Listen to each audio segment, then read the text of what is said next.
అనంతపురం జిల్లా రాప్తాడు నియోజకవర్గం రాప్తాడు మండల కేంద్రంలో అంబేద్కర్ విగ్రహం వద్ద మంగళవారం 11:15 సమయంలో రాప్తాడు నియోజకవర్గం సిపిఐ కార్యదర్శి రమేష్ ఆధ్వర్యంలో కులగణన చేపట్టాలని నిరసన కార్యక్రమాన్ని చేపట్టడం జరిగింది.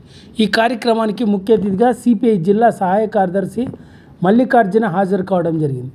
ఈ సందర్భంగా మల్లికార్జున మాట్లాడుతూ కేంద్రంలో నరేంద్ర మోడీ అధికారం చేపట్టిన తర్వాత గత 11 ఏళ్ల కాలంలో దళితులు, గిరిజనులు, మైనారిటీ వర్గాలపైన విపరీతంగా దాడులు పెరిగిపోయాయని, దేశంలో మరో ఉన్మాద పాలన కొనసాగుతుందని, అణచివేత ధోరణ, అంటరానితనం, కుల మతాల మధ్య వివక్షత పెట్టరేగిపోతున్నాయని, ఆర్ఎస్ఎస్ సంఘ్ పరివార్ కనుసైగల్లోనే భారత రాజ్యాంగం లౌకిక ప్రజాస్వామ్యం వ్యతిరేక పాలన కొనసాగిస్తున్నారని, వీటినన్నిటిపైన నేడు సిపిఐ పార్టీ ఆధ్వర్యంలో పోరాటాలు చేస్తున్నామని, అందులో భాగంగా రాప్తాడు మండల కేంద్రంలో అంబేద్కర్ విగ్రహం వద్ద నిరసన కార్యక్రమాన్ని చేపడుతున్నామని సిపిఐ జిల్లా సహాయ కార్యదర్శి మల్లికార్జున పేర్కొన్నారు.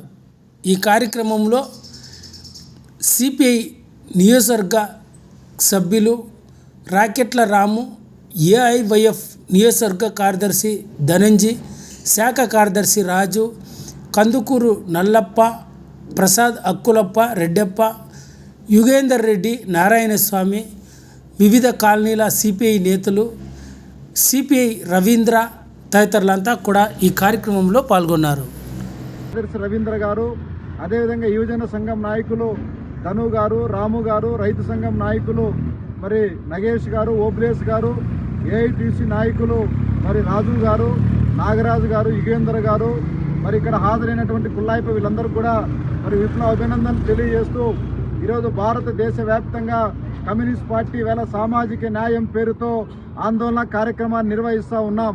ఈవేళ ఎన్డీఏ నరేంద్ర మోడీని మరి ప్రధానమంత్రిగా మరి 11 సంవత్సరాల ఈ కాలంలో దేశవ్యాప్తంగా ఈరోజు మైనార్టీల పైన, దళితుల పైన, గిరిజనుల పైన, అదేవిధంగా మహిళల పైన ఈవేళ లక్షలాది కేసులు ఈరోజు పోలీస్ స్టేషన్ల అఘాయిత్యాలు ఇవన్నిటి కూడా ముడిపడి ఈవేళ కేసులు కూడా ఉండడం జరుగుతూ ఉంది.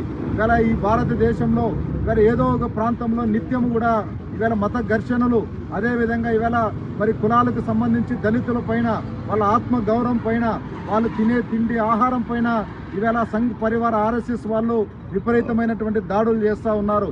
ఈవేళ భారత మరి రాజ్యాంగ నిర్మాత డాక్టర్ బిఆర్ అంబేద్కర్ రచించినటువంటి రాజ్యాంగం మీద ఈవేళ దాడులు చేస్తూ ఉన్నారు. మనువాదం, అదేవిధంగా ఈవేళ మొత్తం అంతా కూడా ఈ రకమైనటువంటి పద్ధతుల్లో బీజేపీ, ఆర్ఎస్ఎస్ ఈవేళ ఈ దేశంలో విచ్ఛిన్నకరమైనటువంటి ఉద్యమాలను నిర్వహిస్తూ ఉంది. సనాతన ధర్మం పేరుతో మళ్ళీ ఈ దేశంలో మొత్తం అంతా కూడా మరి దళితులు, గిరిజనులు, మహిళల పైన అఘాయిత్యాలు పెరిగిపోతూ ఉన్నాయి.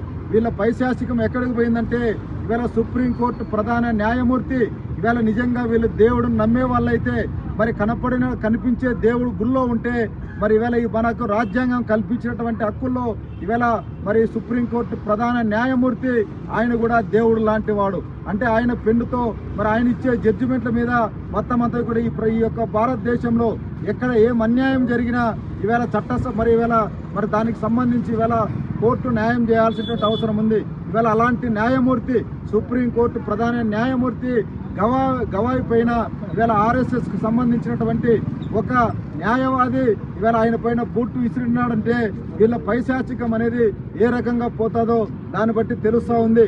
అందుకోసమే నరేంద్ర మోడీ ఏలుబడిలో ఈవేళ దళితులు, మైనార్టీలు, గిరిజనులు, మహిళలు ఈవేళ అణచివేతకు గురి కాబడుతూ ఉన్నారు. వాళ్ళ హక్కులను కాపాడడం కోసం భారత రాజ్యాంగం డాక్టర్ బిఆర్ అంబేద్కర్ రచించినటువంటి రాజ్యాంగాన్ని గౌరవించాలనేసి ఈరోజు మరి సామాజిక న్యాయం, ఆత్మగౌరవం పేరుతో ఈవేళ కమ్యూనిస్ట్ పార్టీ ఆందోళన కార్యక్రమాన్ని నిర్వహిస్తూ ఉన్నాం. అదేవిధంగా మరో పక్కన ఈవేళ జనగణన అనేది మరి ఈవేళ ప్రభుత్వం తీసుకొని వచ్చింది. జనగణనలో కూడా కులగణన చేయడం ద్వారానే ఈవేళ ఆ కులగణన ద్వారా ఏ కులాల వాళ్ళు ఎంత ఉన్నారు వాళ్ళ యొక్క దాన్ని బట్టి ఈవేళ చట్టసభల్లో కానీ, స్థానిక సమస్యల ఎన్నికల్లో కానీ వాళ్ళ యొక్క వాటా ఉండాల్సినటువంటి అవసరం ఉంది. కేవలం 10% ఉన్నటువంటి వాళ్ళే ఈరోజు మొత్తం రాజ్యాంగమైనటువంటి పదవుల్ని పొందుతూ ఉన్నారు. అందుకోసమే ఈవేళ అందరూ కూడా సమానంగా న్యాయం జరగాలంటే ఈవేళ జనగణనలో కులగణన నిర్వహించాలి. దాని ప్రకారంగా, దామాషి ప్రకారంగా